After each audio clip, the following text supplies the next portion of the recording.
Big boss Malayalam season 7 അങ്ങനെ jail task colourful ആക്കാനും മനോഹരമാക്കാനും entire 75 ക്യാമറകളും ജയിലിലേക്ക് ഫോക്കസ് ചെയ്യാനായിട്ടും ബിഗ് ബോസ് സീസൺ 7 ഏറ്റവും കൂടുതൽ കണ്ടന്റ് മേക്ക് ചെയ്ത 2 കണ്ടസ്റ്റൻസ് അങ്ങനെ ജയിലിലേക്ക് എത്തുകയാണ്. ആരും നിങ്ങൾക്ക് എല്ലാവർക്കും അറിയാം, അതേ അനീഷും അനുമോളുമാണ് ഇത്തവണ ജയിലിലേക്ക് നോമിനേറ്റ് ചെയ്തത്. ഒരുപക്ഷെ നിങ്ങൾ അത്ഭുതപ്പെടുന്നുണ്ടാവും, കാരണം ക്യാപ്റ്റൻസി ടാസ്കിലേക്ക് നോമിനേറ്റ് ചെയ്യേണ്ട രണ്ടുപേരാണ് ഇവർ രണ്ടുപേരും അല്ലേ. കാരണം ഏറ്റവും കൂടുതൽ നന്നായിട്ട് ഈ വീക്ക് ടാസ്ക് മനോഹരമായി കളിച്ചതിൽ ടോപ്പ് 3 എത്തിയതായിരുന്നു ആര്യൻ, അനീഷ് ആൻഡ് അനു. ഇതിൽ അനീഷുമാണ് ഇപ്പം ജയിൽ നോമിനേഷനിൽ വന്നിട്ട് ജയിലിലേക്ക് വരാൻ പോകുന്നത്. എന്താണ് സംഭവിച്ചെന്നുള്ളത് പറയാം. രാവിലെ വലിയൊരു പ്രശ്നം ഉണ്ടായിരുന്നു, അതിലാണ് അനീഷിന്റെ പേര് ഉയരാനുള്ള കാരണം. അത് ഞാൻ പറഞ്ഞുതരാം. അതിനു മുമ്പ് ആദ്യമായിട്ടാണ് നിങ്ങളുടെ വീഡിയോ കാണുന്നതെങ്കിൽ തീർച്ചയായിട്ടും ചാനൽ സബ്സ്ക്രൈബ് ചെയ്യണം. അതോടൊപ്പം തന്നെ വീഡിയോ ഇഷ്ടപ്പെട്ട് കഴിഞ്ഞാൽ ലൈക്ക് ചെയ്യാൻ വേണം. രാവിലെ മുതൽ വലിയൊരു അടി ഉണ്ടായിരുന്നു. അതായത് ഇന്നലെ രാത്രി നിങ്ങൾ കണ്ടല്ലോ, മെയിലും ഫീമെയിലുമായിട്ട് 2 ടോയ്ലറ്റ്സ് ആയിട്ട് വേർതിരിച്ചിട്ടുണ്ടായിരുന്നു. 2 ആണുങ്ങൾക്ക് ആണുങ്ങൾ, പെണ്ണുങ്ങൾക്ക്. കാരണം ഇപ്പം ആകെ 10 പേരേ ഉള്ളൂ. സാബുവിൻ്റെ പുതിയ സ്ട്രാറ്റജി ആയിരുന്നു.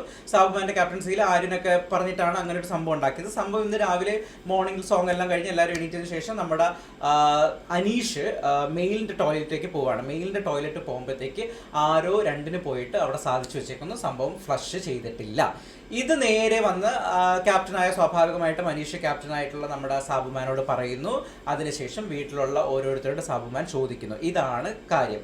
ഇതിനിടയിൽ എന്താ പറ്റുന്നതെന്ന് വെച്ച് കഴിഞ്ഞാൽ, ഇതിനിടയിൽ ആര്യൻ ചൂടായിട്ട് വന്നിട്ട് ആര്യം പറയുന്നത്, ആരാണ് ഇങ്ങനെ കാണിച്ചത്, നിങ്ങൾക്ക് ഫ്ലഷ് അടിച്ചുകൂടെ എന്നുള്ള രീതിയിൽ ചോദിക്കുന്നു. ഇവിടെ അനീഷ് സംഭവം ഇരിക്കുന്നുണ്ട്. ഈ അനീഷ് ഇരിക്കുന്ന സമയത്ത് അനീഷ് വിചാരിക്കുന്നത് എന്താണ്, ഇത് തന്നെ ചൂണ്ടി പറഞ്ഞതാണ്, താനാണ് ഇത് ചെയ്തെന്നുള്ള രീതിയിലാണ് ആര്യൻ പറഞ്ഞെന്നുള്ള രീതിയിൽ ഫീൽ ആവുന്നു. അങ്ങനെ അനീഷ് ഭയങ്കരമായിട്ട് പൊട്ടിത്തെറിക്കുന്നു. എന്നെ തന്നെ പറഞ്ഞതാണ്, മറ്റതാണ് മറിച്ചാണെന്ന് പറഞ്ഞ് അനീഷ് ഭയങ്കരമായിട്ട് പൊട്ടിത്തെറിക്കുകയാണ്. അവിടെ ഉപയോഗിച്ച വാക്കുകളൊന്നും 2 പോയെന്നൊന്നും അല്ല കേട്ടോ, വളരെ മ്ലേച്ഛമായ വാക്കുകളൊക്കെ തന്നെയാണ് ഉപയോഗിച്ചത്. നമുക്ക് പറയാൻ പറ്റാത്ത രീതിയിലുള്ള വാക്കുകളാണ്. അപ്പിയിടലും അല്ലെങ്കിൽ ബാക്കിയുള്ള വാക്കുകളൊക്കെ തന്നെയാണ് ഉപയോഗിച്ചത്. ഞാൻ എന്തായാലും ഇവിടെ പറയുന്നില്ല. സോ അതിനുശേഷം ഈ ഒരു 10-20-25 മിനിറ്റ് ഈ അപ്പിയിടൽ മാറ്റർ ആയിരുന്നു അവിടെ എൻറ്റയർ ഹൗസിൽ ചർച്ചയായിട്ടുണ്ടായിരുന്നത്. ഇതിൽ അനീഷിന്റെ പ്രശ്നം എന്ന് പറഞ്ഞാൽ അനീഷിനെ കുറ്റവാളിയാക്കാൻ ശ്രമിച്ചു. അത് അനീഷ് ബിഗ് ബോസിനോട് റിക്വസ്റ്റ് ചെയ്യുന്നു. അതിന് മുമ്പ് ആരാണ് ടോയ്ലറ്റ് പോയത് അതിന്റെ വീഡിയോ ഫുട്ടേജ് കാണിക്കണം. അപ്പൊ സാബു പറയുന്നത് അതൊന്നും ഒരിക്കലും കാണിക്കാൻ പറ്റത്തില്ല, അതൊന്നും ഒരിക്കലും കാണിക്കുന്ന പരിപാടിയല്ല എന്ന് പറഞ്ഞ് മനസ്സിലാക്കുന്നുണ്ട്.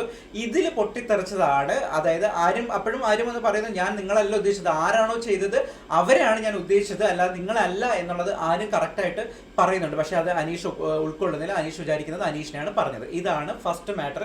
ഇതിനെ തുടർന്നാണ് ഇത്രയും വോട്ടുകൾ കിട്ടി. 4 വോട്ടോടുകൂടി അനീഷിന് ജയിലിൽ പോകേണ്ട സാഹചര്യം വന്നത്. ഈ മാറ്ററാണ് മെയിൻലി ആൾക്കാർ എടുത്തിട്ടത്, അല്ലെങ്കിൽ ക്യാപ്റ്റൻസി ടാസ്ക് പോകേണ്ട ആളായിരുന്നു. ഇനി രണ്ടാമത്തെ നമ്മുടെ അനുവിന്റെ കേസ് സ്വാഭാവികമായിട്ടും ആദില, നൂറ ഉൾപ്പെടെ എല്ലാവരും 9 വോട്ടാണ് കിട്ടിയതെന്ന് ആലോചിച്ച് നോക്കി. എന്ന് വെച്ചാൽ എൻറ്റയർ ഹൗസ് മൊത്തം അനുവിന്റെ പേര് പറഞ്ഞിട്ടുണ്ടെന്നുള്ള അർത്ഥം. അതുകൊണ്ടാണല്ലോ 9 വോട്ട് കിട്ടിയത്. സോ ഇതിൽ മെയിനായിട്ട് എടുത്ത് പറയേണ്ടത് നമ്മുടെ അക്ബർ പറഞ്ഞൊരു ആരോപണവും അതോടൊപ്പം തന്നെ നൂറയും ഇതേ സെയിം തന്നെ പറഞ്ഞിട്ടുണ്ട്. കാരണം മെനഞ്ഞാന്ന് ടാസ്ക് ഉണ്ടായിരുന്നല്ലോ, ടാസ്കിനകത്ത് അക്ബർ അനുവിന്റെ പുറകിലൂടെ വന്ന് ചാരി കിടക്കുകയും അങ്ങനെ വലിയൊരു വിഷയം ഉണ്ടായിരുന്നല്ലോ. ഇത് സംഭവം അന്നേ പറഞ്ഞിട്ടുള്ളത് എന്താണ്, അനു പറയുന്നത് ബസ്സിൽ നമ്മൾ യാത്ര ചെയ്യുമ്പോഴത്തേക്ക് പുരുഷന്മാർ പുറകിൽ നിന്ന് എന്താണോ ചെയ്യുന്നത് അങ്ങനെ അല്ല പറഞ്ഞത്. അവർ കൃത്യമായ വാക്ക് ഉപയോഗിക്കുന്നുണ്ട്. ഞാനത് വീണ്ടും പറയുന്നില്ലെന്നേ ഉള്ളൂ.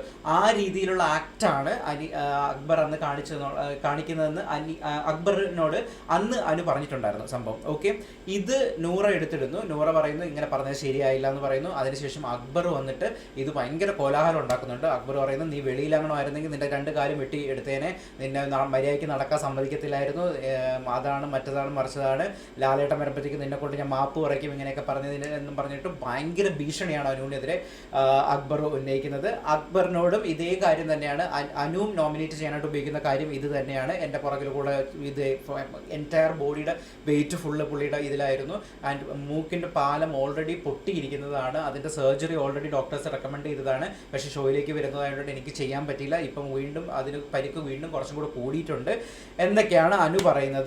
ഇതിനെ സപ്പോർട്ട് ചെയ്തിട്ട് ആദില, നൂറ നമ്മുടെ അക്ബറിന്റെ കൂടെ നിൽക്കുന്നുണ്ട്. ആദിലയും നൂറയും തന്നെയാണ് അനുവിനെ നോട്ട് ചെയ്യുന്നത്. എടുത്ത് പറയുന്നത് ഇവരുടെ സുഹൃത്തുക്കളായതുകൊണ്ടാണ്. നിങ്ങളൊന്ന് ആലോചിച്ച് നോക്കി, നമ്മൾ വളരെ നല്ല സുഹൃത്തുക്കളാണെങ്കിൽ, ഇപ്പോൾ ഇവൻ ബിഗ് ബോസ് ഹൗസ് ആണെങ്കിൽ തന്നെ ഹിന്ദിയിലാണെങ്കിലും അതിലൊക്കെ ഞാൻ എത്രയും സീസൺ കാണുന്ന ആളാണ്.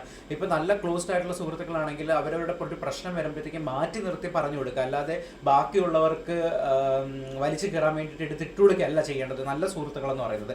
ഇപ്പം നൂറയുടെ ഒരു കേസ് വന്നു കഴിഞ്ഞാൽ അതിൽ അങ്ങനെ പറയുമോ, അതിലൊരു കേസ് കഴിഞ്ഞാൽ നൂറ് അങ്ങനെ പറയത്തില്ല. അനുവിൻ്റെ കേസ് ആയതുകൊണ്ടാണ് ഇത്. പക്ഷേ അനു മനസ്സിലാക്കുന്നുള്ളത് എന്നുള്ളതാണ് അനുവിന്റെ പ്രശ്നം. അനു ഭയങ്കരമായിട്ട് കരയുന്നുണ്ടായിരുന്നു കേട്ടോ.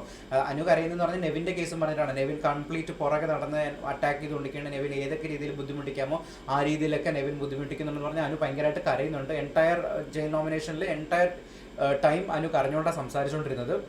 അത് സത്യമാണ്. ഒരാഴ്ചയായിട്ട് നോക്കിയാൽ മതി, നെവിൻ്റെ ഭയങ്കര അരോചകമായിട്ട് നമ്മൾ തോന്നും. അനുവായിട്ടുള്ള ഒരു അനുവിനെ അറ്റാക്ക് ചെയ്യുന്ന ഒരു രീതി ഉണ്ടല്ലോ, ആ രീതി ഭയങ്കര അരോചകമായിട്ട് നെവിൻ്റെ ഭാഗത്തു നിന്ന് തോന്നാറുണ്ട്. അനു പറയുന്നുണ്ട് ഇവനൊന്ന് പോയി കിട്ടിയാൽ മതിയായിരുന്നു, ഇവനൊന്ന് ഔട്ടായി പോയി കിട്ടിയാൽ അത്ര പൊറുതി വിട്ടിട്ടുള്ള രീതിയിൽ അനു പറയുന്നുണ്ട്. സോ ഇതൊക്കെയാണ് രാവിലെ മുതൽ ഉച്ചവരെ നടന്നിട്ടുള്ളത്. സോ എന്തായാലും ഇപ്പം നമ്മുടെ അനുവും അനീഷും ഇനിയിപ്പം ക്യാപ്റ്റൻസി നോമിനേഷൻ കൂടെ കഴിഞ്ഞിട്ടായിരിക്കും മിക്കവാറും ജയിലിലേക്ക് പോകാൻ പോകുന്നത്. അത് കഴിഞ്ഞിട്ട് അടുത്ത വീഡിയോ ആയിട്ട് വീണ്ടും കാണാം. അതിനു മുമ്പ് ചാനൽ സബ്സ്ക്രൈബ് ചെയ്യാനും ഉറപ്പായിട്ടും വീഡിയോ ലൈക്ക് ചെയ്യാനും മറക്കരുത്. ബൈ.